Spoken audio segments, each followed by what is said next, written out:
Stand in the jetway. Feel the aluminum wall shaking under your hand as the engines behind you spin up to idle.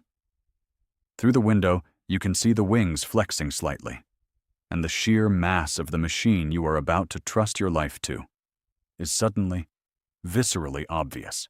This thing weighs more than 400 fully loaded city buses stacked end to end. The tires alone weigh more than your car. And in about 90 seconds, all of that is going to leave the ground at 200 miles per hour and climb to an altitude where the outside temperature is 60 degrees below zero. So here is the question that actually deserves an answer. How does physics allow that to happen at all? Most people, if you ask them on the street, will give you a version of the same answer. The wing is curved on top and flat on the bottom. Air going over the top has to travel a longer path to reach the other side at the same time, so it speeds up, and faster air means lower pressure, and lower pressure on top means the wing gets sucked upward. It is a clean, satisfying story. It shows up in textbooks, in museum displays, in every airline safety pamphlet that has ever been printed. The only problem is that the story, as most people tell it, is fundamentally incomplete in a way that changes everything about what you think you understand. Here is the number that should stop you cold. A Boeing 747 in cruise configuration displaces roughly 20 million cubic feet of air every single minute. To put that in terms you can feel in your body. That is the equivalent of emptying a 40-story office building of every molecule of air, 60 times per hour, continuously. For the entire duration of your flight. The wing is not a passive surface. It is an engine of displacement so aggressive that it reshapes the atmosphere for hundreds of feet in every direction, and the airplane rides on the pressure gradient that displacement creates. This is what nobody tells you about how flight actually works, and why getting it right matters more than a clean diagram in a textbook. Lift is not a trick of curved surfaces. It is Newton's third law operating at industrial scale. Every second the airplane is airborne, the wing is forcing an enormous mass of air downward.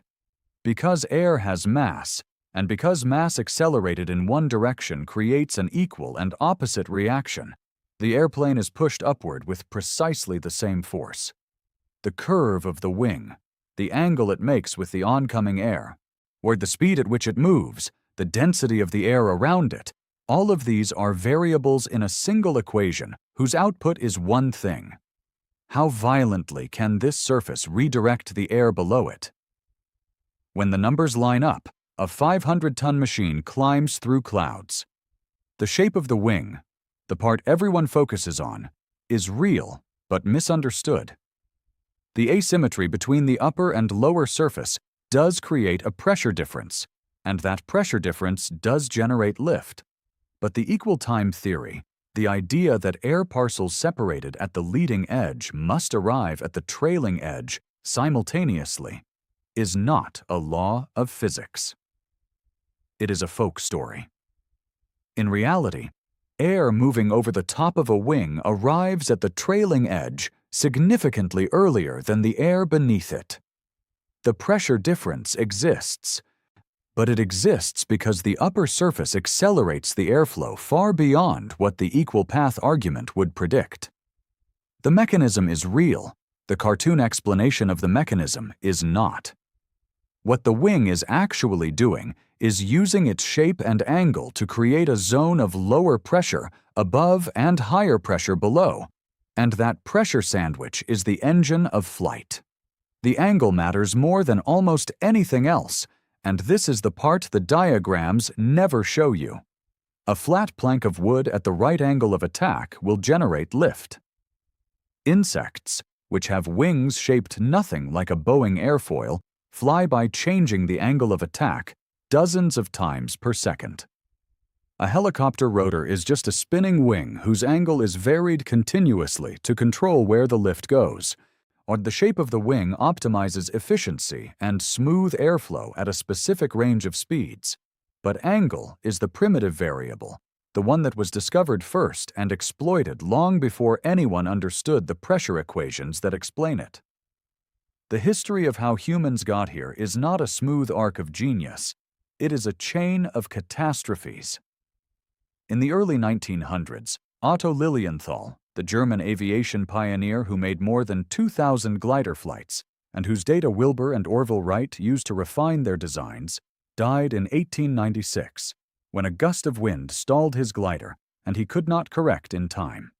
His last recorded words were that sacrifices must be made.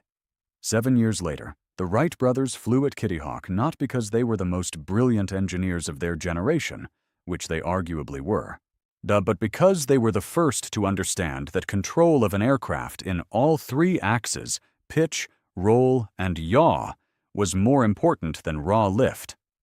Every aircraft manufacturer before them was trying to build a stable machine that flew itself. The Wrights built an unstable machine that the pilot controlled continuously.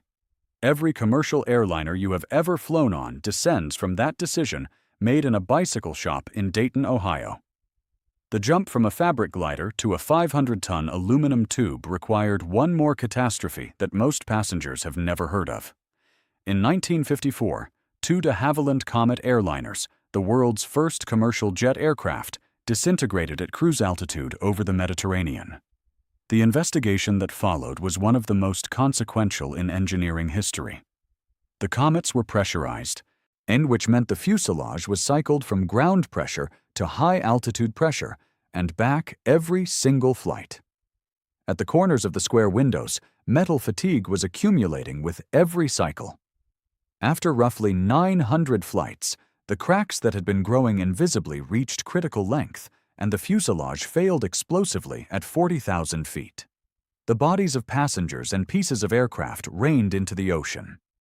After the comet disasters, every commercial aircraft ever built has used oval windows, thicker aluminum at stress concentration points, and mandatory fatigue testing equivalent to 3 full aircraft lifetimes before a design is certified.